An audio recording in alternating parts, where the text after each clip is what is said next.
1. The no-no. We all get bored on the job from time to time.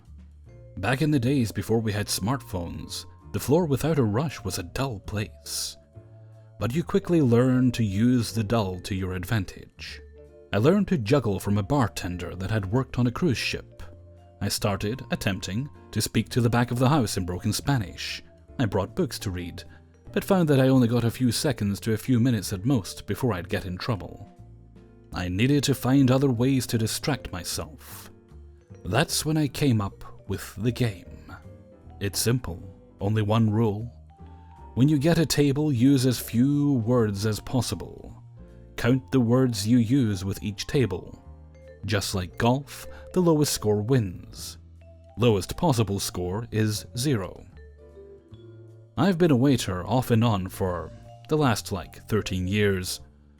On the job for at least 6 in Texas, New York City, and a few scattered game lodges across the West. I've had more restaurant jobs than most people will have sexual partners, by an order of magnitude. I've waited on thousands of people, playing this specific game with dozens. It's not something you do all the time. In different regions throughout the US.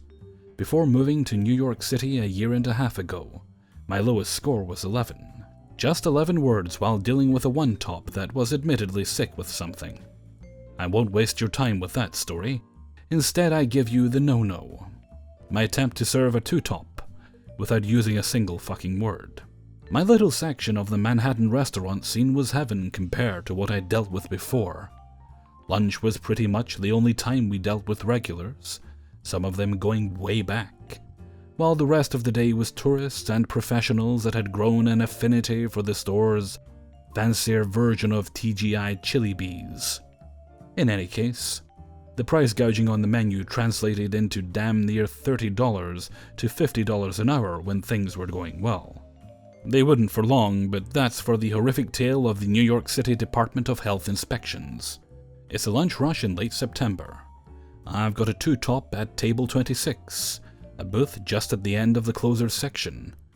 The location doesn't matter, I just remember exactly where they were sitting.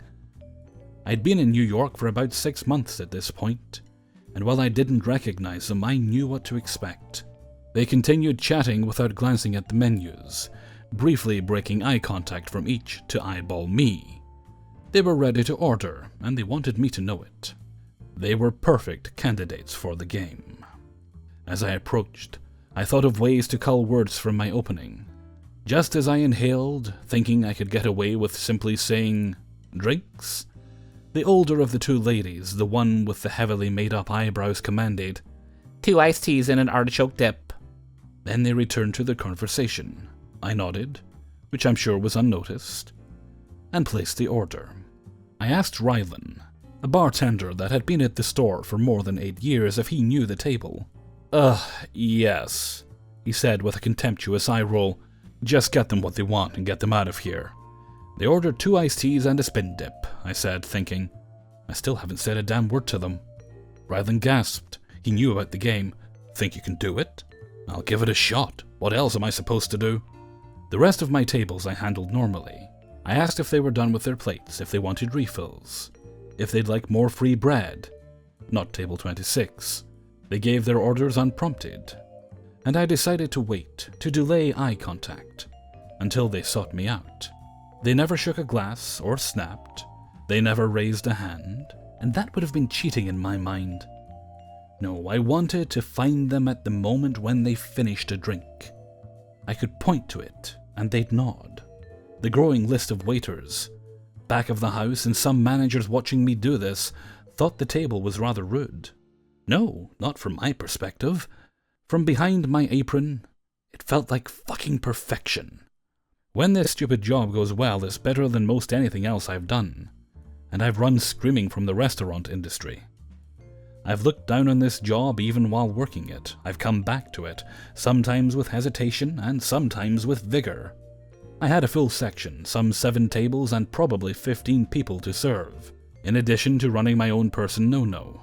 Still, table 26 was the easiest that shift.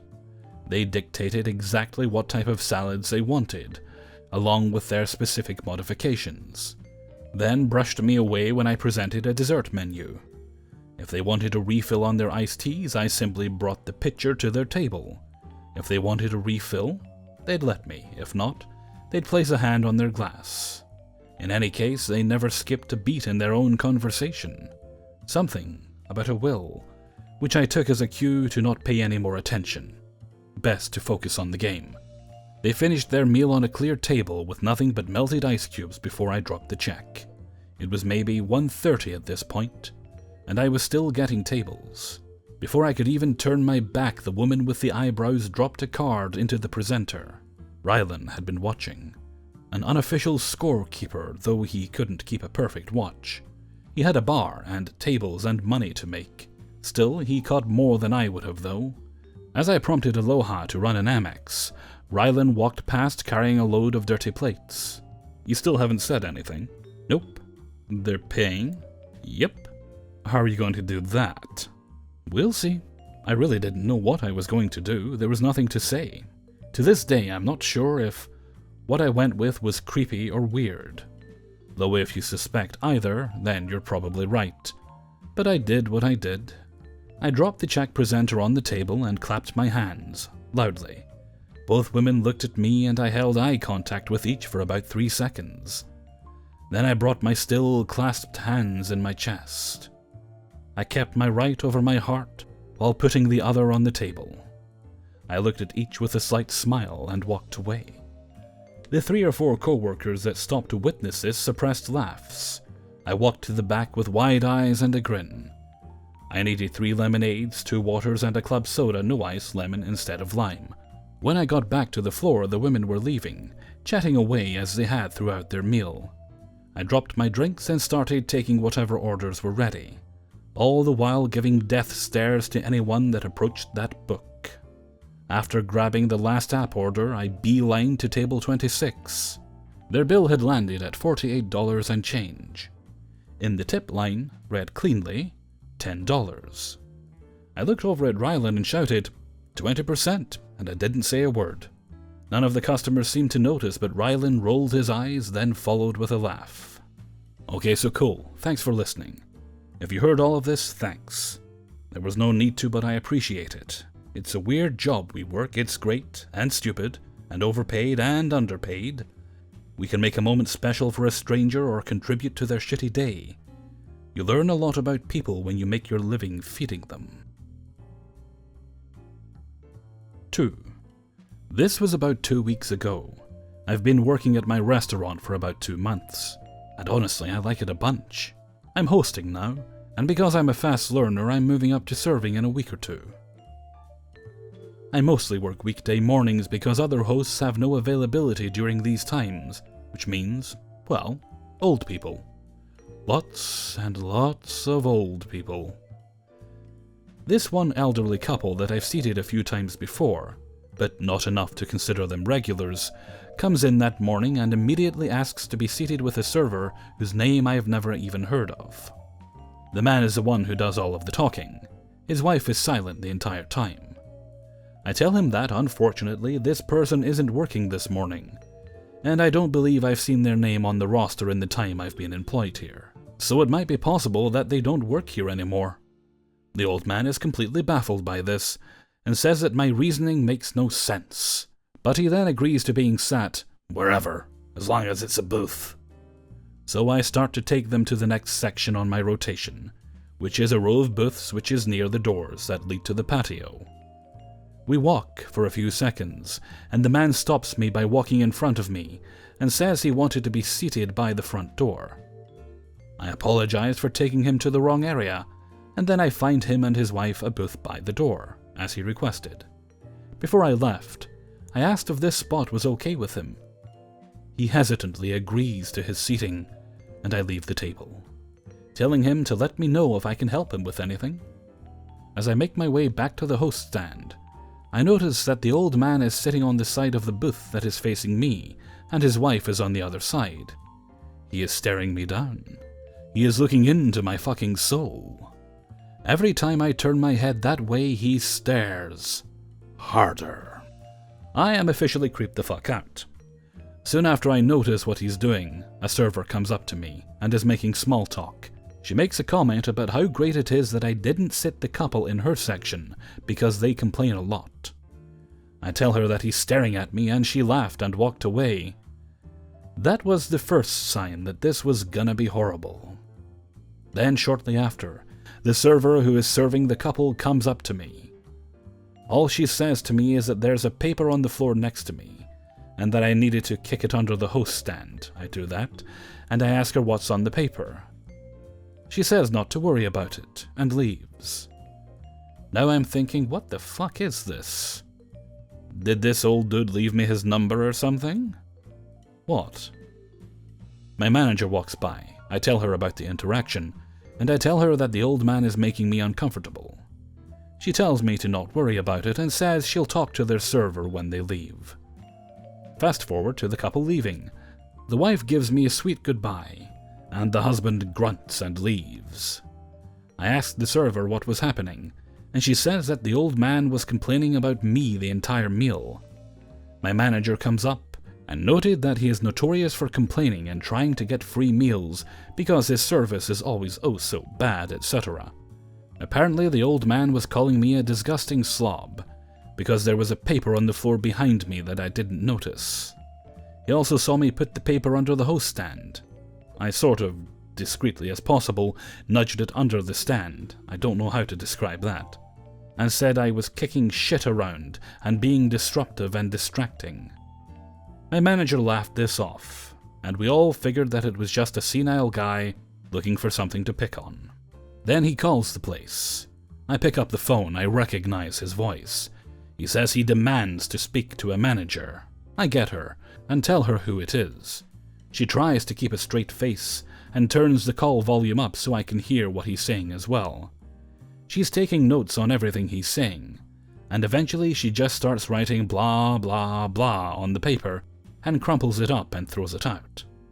She's agreeing with him so he shuts up, and she's being polite. He asks if any action is to be taken and if my employment is to be terminated. She says that she will file this and take action. He asks if I'm going to be fired.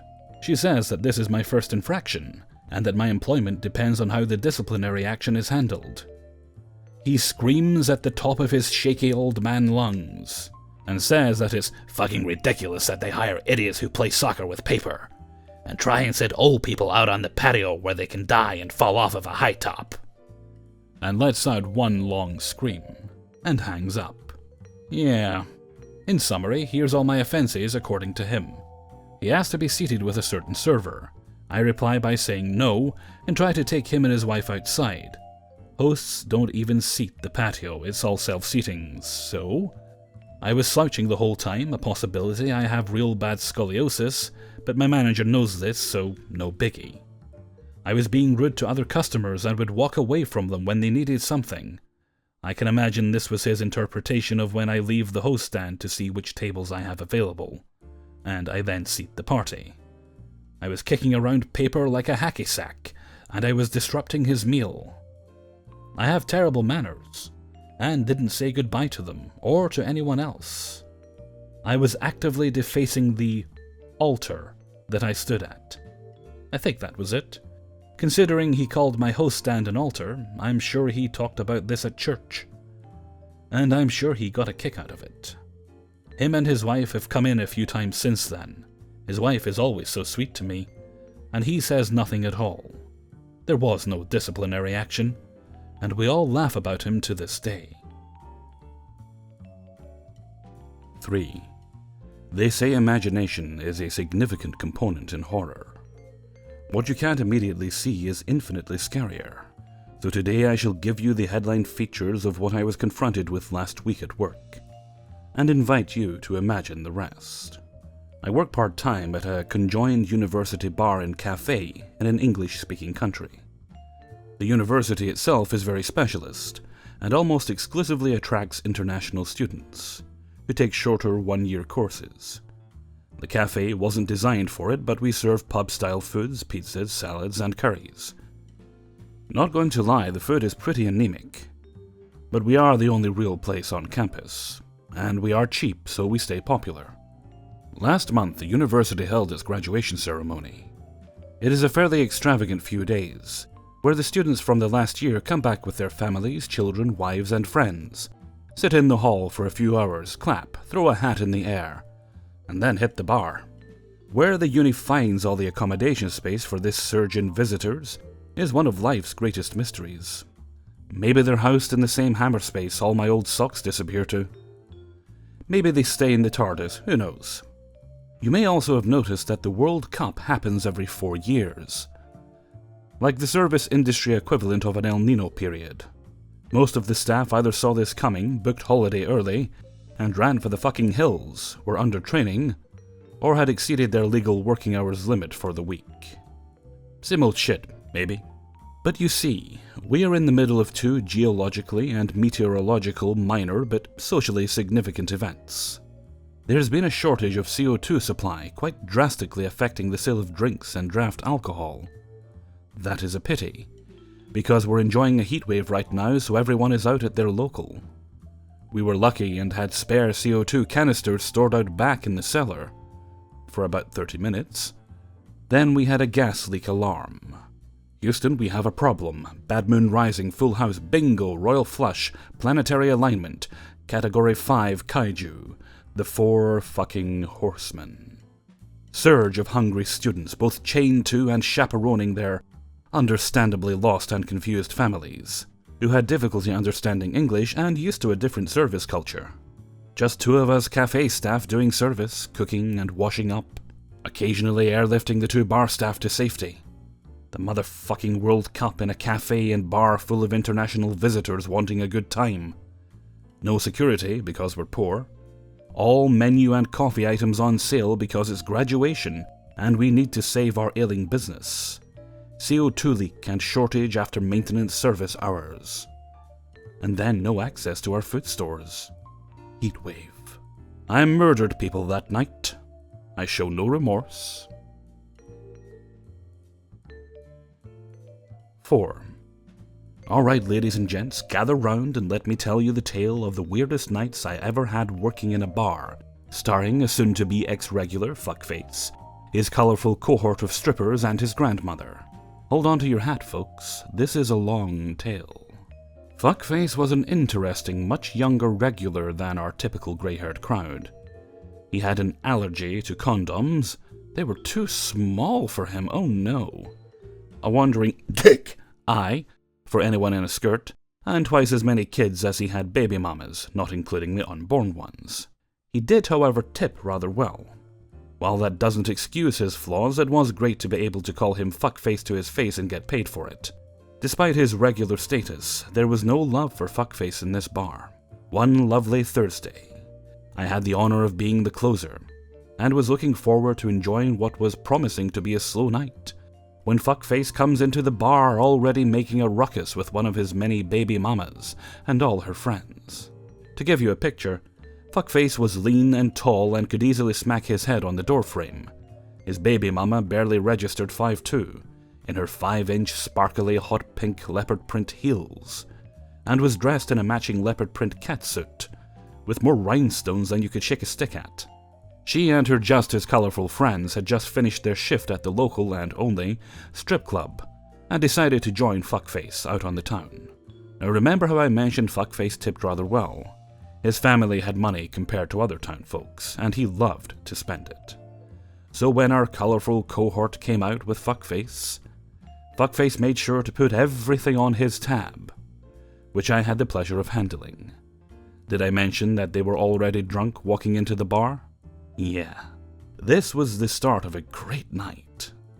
All hopes of a quiet night were dashed as myself, our last remaining server, and our amazing bartender tried to keep up with all of the increasingly pricey drink orders.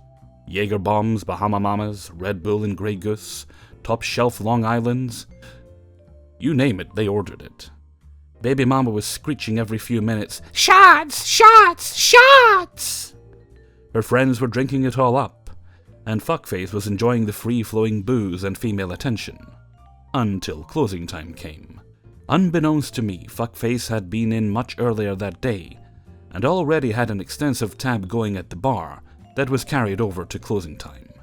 Regular status man. It has its perks in a small town. So now I have a triple-digit bill for him, and so did the bartender, which was not good.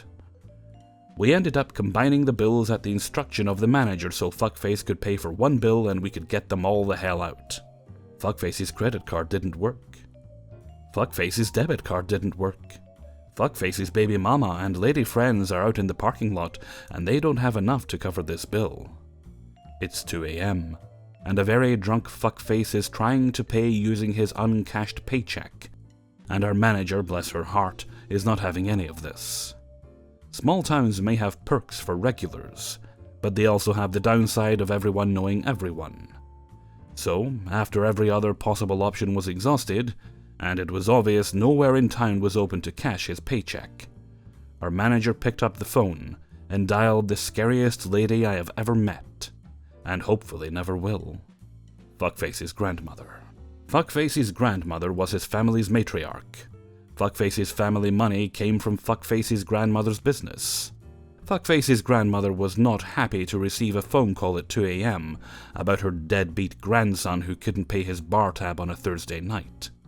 After giving us her credit card number with heavy emphasis on not letting Fuckface hear it, we were finally able to get the tab settled out. Both the bartender and I walked away with an 18% tip each, 36% overall, and Fuckface rarely graced the bar's door after that incident. To make the whole story sweeter, we got to listen to stories for the next month about all the public retribution Fuckface's granny had in store for him. Despite the joy we got out of calling Fuckface Fuckface to his fucking face, I'm glad I haven't had to deal with him since. On a positive note, 2 of the stripper ladies were actually super cool and ended up becoming much more sober and fun to deal with Thursday night regulars. 5. I work at a Mexican food truck with family that operates in a gas station parking lot. The owner and main cook being my own mother. Not a bad job, my first real job after graduating.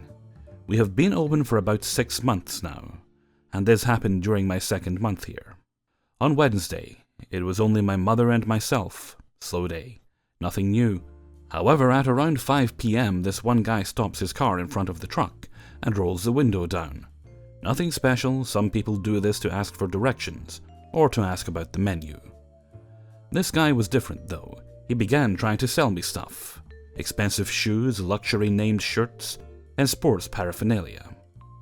Being nice, I simply told him, no thanks. The answer didn't reach his ears apparently as he kept trying.